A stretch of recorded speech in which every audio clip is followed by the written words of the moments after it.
అమలాపురానికి ఒక విశేషం. మీ లలిత జ్యువెలరీ అమలాపురానికి వచ్చేసింది. డిసెంబర్ 16న బ్రహ్మాండమైన ప్రారంభోత్సవం. లలిత జ్యువెలరీ. ఇప్పుడు ఎవరికి ఊరికే రావు.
సో మనమైతే లలిత జ్యువెలర్స్ 52nd బ్రాంచ్ అమలాపురంలో అయితే ఉన్నాం. మరి ఇక్కడ ఎలాంటి కలెక్షన్ ఉంది ఏంటి అనేది ఆయన మాటలో తెలుసుకుందాం. హలో సార్, ఇక్కడ ఎలాంటి కలెక్షన్ ఉండబోతుంది? 52nd బ్రాంచ్ సక్సెస్ఫుల్ గా కంప్లీట్ అయిపోయింది. సో ఇలా ఏమేం కొత్త మోడల్స్ ఉండబోతుంది? Sir first of all cube వాళ్ళందరికీ కూడా శుభాకాంక్షలు అండి. ఇప్పుడు దాకా అమలాపురంలో ఒక బ్రాండెడ్ జ్యువెలరీ అనేది ఇప్పుడు దాకా లేదు. అంటే చెప్పుకోదగిన ఆర్నమెంట్స్ కానీ, లేదంటే ఇక్కడ ఉన్న కస్టమర్ తాలూకా వాళ్ళ మైండ్లో ఉన్న డిజైన్స్ కానీ అలాంటి ఇప్పుడు దాకా ఎవరు కూడా పెట్టలేదు. చిన్న చిన్న షోరూమ్స్ మాత్రమే. మొదటిసారిగా అమలాపురంలో మనం లలిత జ్యువెలరీ కొత్త న్యూ షోరూమ్, ఇంత బ్రాండెడ్ జ్యువెలరీ అనేది మనం స్థాపించాము. ఇక్కడ ఫస్ట్ మనం మెయిన్ ఆర్నమెంట్స్ ఏంటంటే కస్టమర్స్ తాలూకా మైండ్ సెట్ని బట్టి. సో ఇక్కడ కొంచెం కొంచెం డిఫరెంట్ డిజైన్స్ అనేది కూడా కొంచెం కస్టమర్స్కి ఎక్కువ వీళ్ళ తాలూకా ఫీడ్బ్యాక్ తీసుకొని వీళ్ళకి ఏ టైప్ ఆఫ్ జ్యువెలరీ కావాలి, ఏ టైప్ ఆఫ్ మోడల్స్ ఉండాలి, ఎంత వెయిట్ నుంచి కావాలి, సో అవన్నీ కూడా ఫీడ్బ్యాక్ తీసుకొని ఫస్ట్ టైం ఇక్కడ అనుకున్నటువంటి డిజైన్స్ అన్ని కూడా మనం కొత్తగా ఇనాగ్రేషన్ అనేది చేయడం జరుగుతుంది. సో మన దగ్గర ఏంటంటే చిన్న వస్తువు దగ్గర నుంచి, చిన్న ఆర్నమెంట్ దగ్గర నుంచి పెద్ద ఆర్నమెంట్ వరకు ప్రతి ఒక్క జ్యువెలరీ కానీ డిఫరెంట్ కలెక్షన్ కానీ మనం కొత్తగా మనం స్టార్ట్ చేయడం జరుగుతుంది. దాంతోపాటు ఇక్కడ చూసారంటే ఇక్కడ ఇలాంటి షోరూమ్ అనేది ఎక్కడ కూడా మనం చూడాలి. ఓకే, అది కూడా అమలాపురం నుంచి చాలా చిన్నది అంటారు, బట్ చిన్నదని కాదు, బట్ కస్టమర్స్ వాళ్ళకి బేస్ అనేది ఎక్కువ ఉంటుంది. సో మనం వచ్చిన తర్వాత మిగతా జ్యువెలర్స్ అనేవి కూడా రావడానికి ఒక ఫ్రంట్ ఫుట్ అనేది మనం వేయడం జరుగుతుంది. ఇంకొకటి ఏంటంటే ఇక్కడ మీరు చూసారంటే యాంబియన్స్ అనేది కూడా మనకు విశాలంగా ఉండడానికి, కస్టమర్ చూసే విధంగా అందరూ కూడా కన్వెంట్ ఉండడానికి మనం పెద్ద జ్యువెలరీ అనేది మనం స్థాపించడం జరిగింది. అలాగే ఇక్కడ స్టార్టింగ్ కలెక్షన్ రింగ్స్ నుంచి మనకి హయ్యర్ కలెక్షన్ ఇంకా జ్యువెలరీ వరకు అన్ని A to Z ఉంటాయి. సో ఇక్కడ మనకి రింగ్స్ అంటే అమలాపురం అనగానే చాలా మంది ఏంటి అంటే అరే ఇక్కడ తక్కువ బడ్జెట్ ఎక్స్పెక్ట్ చేస్తారు, ఎక్కువ బడ్జెట్ తీసుకోరు అనే మిస్కన్సెప్షన్ ఒకటి ఉంది. మరి దాని గురించి ఏమంటారు? సో అలా లేదండి, ఎందుకంటే ఇప్పుడు అన్నీ కూడా మారినాయి.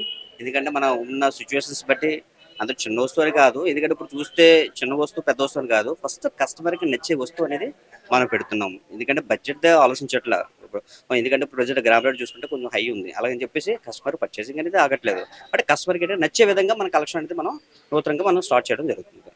సార్ అలాగే ఇక్కడ కలెక్షన్ చూస్తే ఓవరాల్ ఒక రింగ్ సెక్షన్ మొత్తం ఫుల్ ఫ్లెడ్జ్డ్ గా ఉంది అండ్ పైన ఫ్లోర్ అంతా చూస్తే వావ్ అనే విధంగా ఉంది.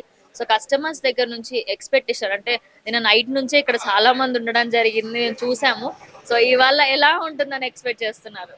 యాక్చువల్గా 2 days బిఫోర్ నుంచి కూడా కస్టమర్స్ ఫ్లోటింగ్ అనేది కూడా మనకి ఎక్కువ ఉంది. అంటే ఎప్పుడెప్పుడు షోరూమ్ అనేది ఓపెన్ అవుతుందా, ఎప్పుడెప్పుడు పర్చేస్ చేద్దామా అన్న కస్టమర్స్ వెయిట్ చేస్తున్నారు. ఎందుకంటే మనకు ఆర్నమెంట్ చూసుకుంటే ఒకే ఆర్నమెంట్ నెంబర్ ఆఫ్ డిజైన్స్ మన దగ్గర ఉంటాయి. సో కస్టమర్ కావాల్సింది ఏంటంటే ఒక వస్తువు అంటే ఫింగరింగ్ తీసుకున్నాం అంటే ఒక వస్తువు కోసం వస్తే నెంబర్ ఆఫ్ డిజైన్స్ అనేది మన దగ్గర కలెక్షన్ ఎక్కువ ఉంటుంది. ఫస్ట్ ఏంటంటే నెంబర్ ఆఫ్ కలెక్షన్ కావాలి కస్టమర్స్కి. సో దాంతోపాటు అనుకున్న వెయిట్ రేంజ్ అనేది మన దగ్గర అవైలబుల్ ఉంటుంది. సో అమలాపురంలో మీరు అన్నట్టు నిజంగానే అంటే అవసలోళ్ళు వాళ్ళు చేసినవి తప్పించి పెద్దగా అరే ఇది పెద్ద షోరూమ్ అన్నట్టుగా అయితే ఎక్కువ మట్టుకు లేవు. ఇది ఫస్ట్ షోరూమ్ అనుకుంటా ఇంత గ్రాండ్ ఓపెనింగ్ తోని ఉండడము. చాలా మంది ఏంటంటే అటు వెళ్తున్నారు, వేరే ఊర్లోకి వెళ్ళి తెచ్చుకోవాల్సిన పరిస్థితి. సో లలిత జ్యువెలర్స్ వల్ల ఏమేమి బెనిఫిట్స్ రాబోతున్నాయి మా ప్రజలకు ఇక్కడ? సో బెనిఫిట్ అంటే ఖచ్చితంగా లలిత జ్యువెలరీ అంటే ఇక్కడ ఉన్న వాళ్ళకి కస్టమర్స్కి మనం వచ్చామంటే చాలా తక్కువ రేంజ్ నుంచి, అంటే వేస్టేజ్ ఎంత వేస్టేజ్ అలాగే వేస్తున్నారు అనేది ఒక అవేర్నెస్ అనేది లేదు.